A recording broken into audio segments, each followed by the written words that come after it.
Ibrani pasal 1, hari Rabu tanggal 24 Juni 2026. Surat kepada orang Ibrani. Surat kepada orang Ibrani ini tidak dituliskan siapa yang mengirimnya, tetapi surat ini ditujukan kepada orang Ibrani. Nah, hari ini kita bersyukur sudah masuk ke kitab Ibrani. Kita sudah menyelesaikan Filemon, sudah selesai Titus, sudah selesai Timotius. Hari ini kita mulai pelajaran firman Tuhan dari kitab Ibrani. Nah, mari kita serahkan hati kita untuk diisi oleh pengertian-pengertian dari Roh Kudus. Saya berdoa kiranya pengertian yang sederhana yang kita bisa tangkap, yang kita bisa mengerti, Roh Kudus ajarkan kepada kita, supaya nantinya Roh Kudus yang mengajarkan kita, menyatakan kesalahan kita, memperbaiki kelakuan dan menuntun kita hidup dalam kebenaran melalui pembacaan kitab Ibrani ini. Setiap hari saat kita baca firman, mari kita hidupi 2 Timotius 3 ayat 16 tentang segala tulisan yang diilhamkan Allah memang bermanfaat untuk 4 hal yang saya sudah sebutkan tadi. Yuk kita baca bersama-sama. Allah berfirman dengan perantaraan anaknya.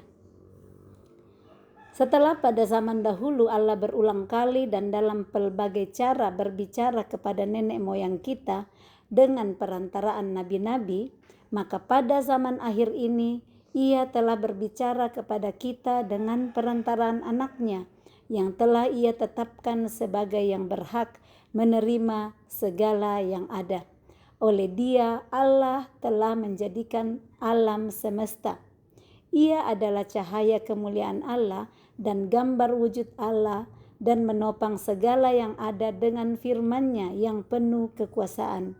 Dan setelah Ia mengadakan penyucian dosa, Ia duduk di sebelah kanan yang maha besar di tempat yang tinggi, jauh lebih tinggi daripada malaikat-malaikat, sama seperti nama yang dikaruniakan kepadanya jauh lebih indah daripada nama mereka.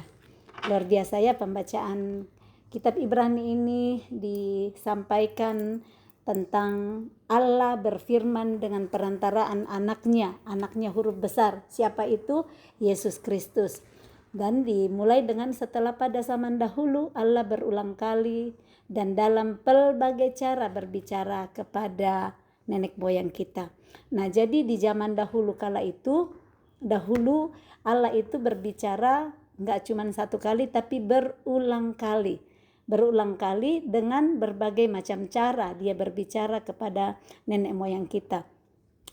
Kita bisa lihat contohnya bagaimana Tuhan berbicara kepada Musa melalui semak belukar yang menyala ya, seperti api terbakar di sana. Bagaimana Tuhan berbicara kepada Samuel, dia suaranya didengar tanpa kelihatan seperti Musa yang ada semak duri. Tuhan memanggil Samuel, Samuel. Kalau kita ingat ya, Samuel yang tinggal di bait suci dengan Nabi Elia, tetapi Samuel masih kecil itu, saat sudah lama tidak ada suara Tuhan didengar di dalam masyarakat, Tuhan berbicara kepada Samuel. Nah, ada juga Tuhan berbicara melalui mimpi seperti Yusuf. Jadi Tuhan memakai berbagai macam cara berbicara kepada nenek moyang kita.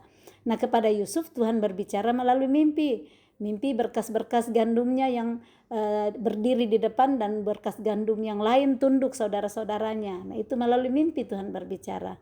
Nah, kalau sekarang ini dikatakan ayat 2, maka pada zaman akhir ini Ia telah berbicara kepada kita dengan perantaraan anaknya. Perantaraan Tuhan Yesus yang berbicara. Bagaimana anaknya itu setelah naik kembali ke surga, ada yang Tritunggal yang ketiga, yaitu Roh Kudus. Dialah yang berbicara kepada kita sekarang setiap hari. Roh Kuduslah yang berbicara di dalam hati kita.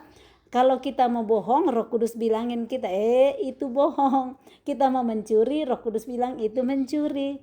Jadi Roh Kudus yang akan berbicara, mengingatkan kepada kita, mengajarkan segala sesuatu di zaman akhir zaman yang kita hidupi hari ini. Jadi melalui perantaraan anaknya, Yesus telah ditetapkan sebagai yang berhak menerima segala yang ada. Oleh dia, oleh Yesus, Allah telah menjadikan alam semesta. Jadi oleh Yesus Allah menciptakan alam semesta. Ia adalah cahaya kemuliaan Allah dan gambar wujud Allah, dan menopang segala yang ada dengan firman-Nya yang penuh kekuasaan. Kalau dikatakan ia menopang segala yang ada, artinya apapun yang ada ditopang oleh Yesus Kristus. Karena dikatakan di sini di atas perantaraan anaknya, oleh dia, oleh Yesus, Allah telah menjadikan alam semesta, dan ia itu adalah Yesus di ayat 3. Ia adalah cahaya kemuliaan Allah dan gambar wujud Allah, dan menopang segala yang ada. Jadi yang menopang segala yang ada ini masih tetap ia di awal ayat ketiga ini. Jadi Yesus menopang segala yang ada dengan firman-Nya. Firman yang mana? Yang penuh kekuasaan. Jadi kalau ditopang semua dengan firman, percayailah firman itu. Ia menopang segala yang ada dengan firman-Nya yang penuh kekuasaan. Firman Tuhan itu penuh kekuasaan. Kalau presiden punya kekuasaan cuma di Indonesia kan, presiden Indonesia cuma di Indonesia kekuasaannya. Kalau presiden Amerika cuma di Amerika kekuasaannya. Tapi firman Tuhan itu menopang segala yang ada. Artinya di seluruh bumi firman Tuhan itu yang menopang dan berkuasa, penuh kekuasaan. Maukah kita mempercayai firman itu? Saat kita berani mempercayai dia, firman-Nya akan hidup di dalam diri kita. Saya baca ulang Efesus pasal 1 ayat yang ke-19 ya. Saya cek dulu Efesus 1, di sana dikatakan betapa hebat kuasanya bagi kita yang percaya. Jadi kuasa Tuhan akan hebat saat kita percaya. Kalau kita tidak percaya ya kuasanya tidak akan hebat. Saya bacakan ya di Efesus, betapa hebat kuasanya bagi kita yang percaya. Di mana Yesus?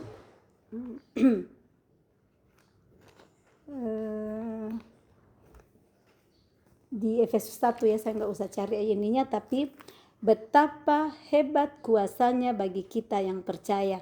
Jadi tadi ini ayat 3, bahwa ia menopang segala yang ada dengan firman-Nya yang penuh kekuasaan. Kalau kita mau mempercayai bahwa firman-Nya yang penuh kekuasaan itu yang menopang segala yang ada, kita percaya, maka kehebatan kuasanya itu akan kita nikmati. Bagaimana caranya? Kita cari firman-Nya, kita ngerti firman-Nya melalui tuntunan Roh Kudus, kita percayai itu, di sanalah nanti kita akan melihat betapa besar kekuasaan dari firman itu. Kekuasaan apa? Segala yang ada, kehidupan kita ditopang oleh firman Tuhan. Jadi kalau kita cuma berkata di firman, ya saya ini tidak untung terus, saya buntung terus, ya buntung teruslah kita. Saya ini setengah mati sekali kerja, tidak pernah dapat uang, setengah mati teruslah cari kerja. Tapi kalau saya berkata, Tuhan aku bersyukur hari ini, seberapa aku memberikan pekerjaan yang terbaik, bekerja yang terbaik, saya percaya Tuhan mencukupkan apa yang aku butuhkan. Tuhan akan berikan. Karena Amsal 18:21 berkata, hidup dan mati dikuasai oleh lidah. Siapa suka menggemakannya akan memakan buahnya. Apakah kita mau buntung terus? Apakah kita mau tidak untung terus? Perkatakanlah terus. Mau setengah mati, bilang teruslah setengah mati, setengah mati, setengah mati. Setengah matinya kelihatan dengan susah payah hidup, sakit penyakit, tidak senang di hidup. Jadi mulailah belajar untuk memotong-motong kata-kata yang malah membuat kita betul-betul jadi setengah mati nantinya. Atau betul-betul kalau kita bilang, ya saya gaptek sekali, tambah gapteklah kita. Jadi kita memperkatakan yang kita bisa mendapat berkat di sana. Terserah kita, kan pilihan ada pada kita. Jadi percayailah kuasa Tuhan yang berkata, perkataan punya kuasa. Mulai jangan perkatakan setengah mati, mampus saya, bodoh saya tidak tahu apa-apa, saya tidak tahu bicara, saya sudah capek sekali kerja tidak pernah ada hasil. Mulai ganti perkataan. Saya menikmati hidup, saya bekerja, saya punya hasil, saya bisa memberkati orang lain, saya berkati diriku.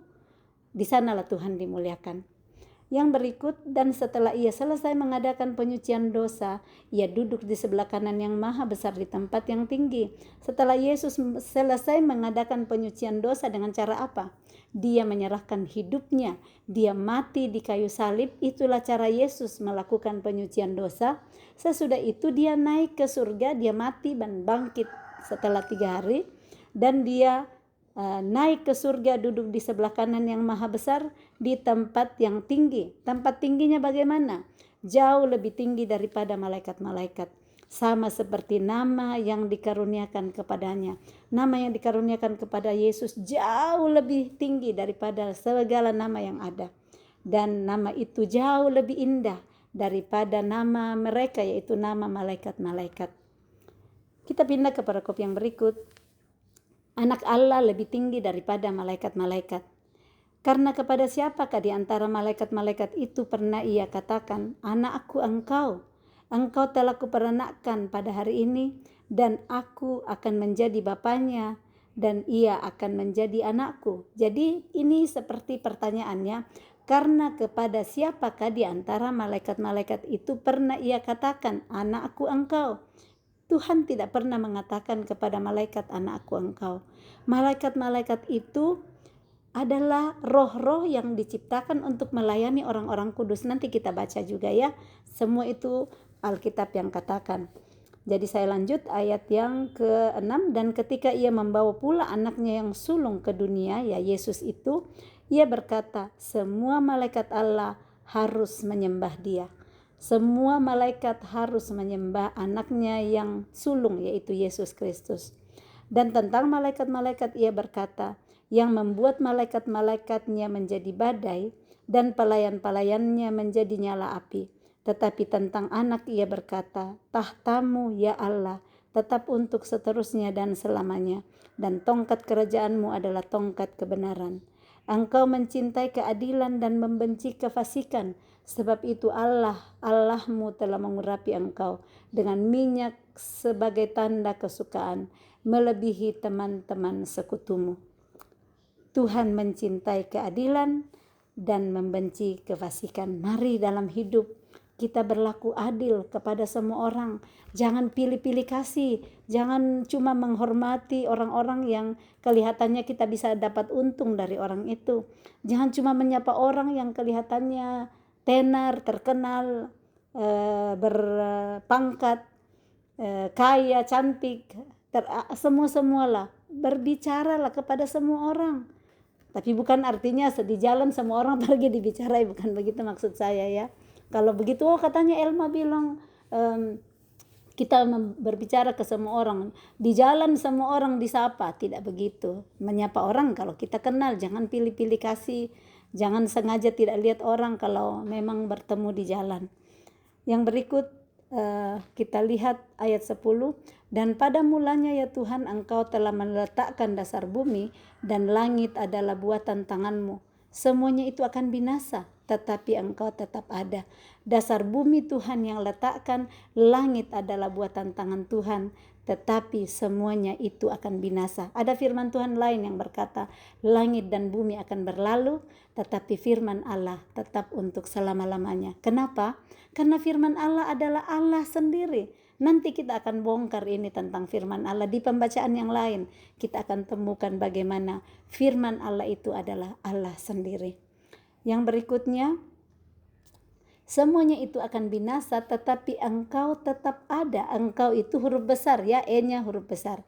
Engkau tetap ada, Yesus Kristus tetap ada. Sekalipun langit dan bumi akan berlalu, dan semuanya itu akan menjadi usang seperti pakaian.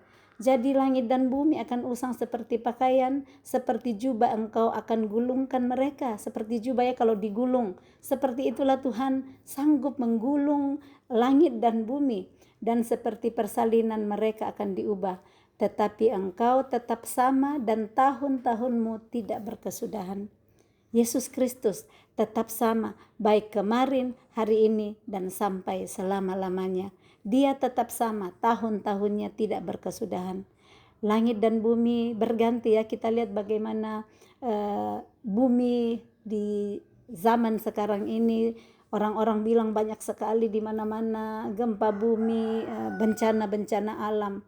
Tidak seperti dulu lagi. Itu karena juga perbuatan manusia yang tidak memperhatikan dan mengurus dengan baik bumi yang Tuhan percayakan untuk kita tinggali. Tetapi Tuhan Yesus tidak akan pernah berubah, selalu sama di dalam kehidupan kita. Ayat 13, dan kepada siapakah di antara malaikat itu pernah ia berkata, ini udah 2 kali ya dikatakan. Tadi saya ingatkan kembali, kepada siapakah di antara malaikat-malaikat itu pernah ia katakan, ayat 5. Diulang di ayat yang ke-13. Dan kepada siapakah di antara malaikat itu pernah ia berkata, duduklah di sebelah kananku, sampai kubuat musuh-musuhmu menjadi tumpuan kakimu. Dia tidak bilang begitu, Yesus nggak pernah bilang. Tetapi kepada malaikat-malaikat dikatakan bahwa, ayat 14, bukankah mereka semua adalah roh-roh yang melayani, yang diutus untuk melayani mereka yang harus memperoleh keselamatan. Ini yang saya sampaikan tadi, bahwa malaikat-malaikat itu adalah roh-roh yang diciptakan untuk melayani mereka-mereka yang harus memperoleh keselamatan.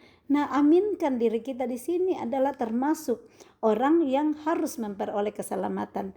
Jadi ada roh-roh, yaitu malaikat-malaikat yang diutus untuk melayani kita. Pakailah itu kalau kita ngerti. Tapi selama ini kita tidak mengerti apa tugas malaikat dalam hidup kita. Hari ini kita dibukakan ayat 14 bahwa mereka, yaitu malaikat-malaikat, adalah roh-roh yang melayani, yang diutus untuk melayani mereka. Masukkan kita di sana yang harus memperoleh keselamatan. Kami belajar di kelas pemuridan yang saya ikuti, Kingdom Community Center. Di situ ada satu materi dengan judul Kingdom of God. Nah, di sana kami belajar tentang pelayanan malaikat.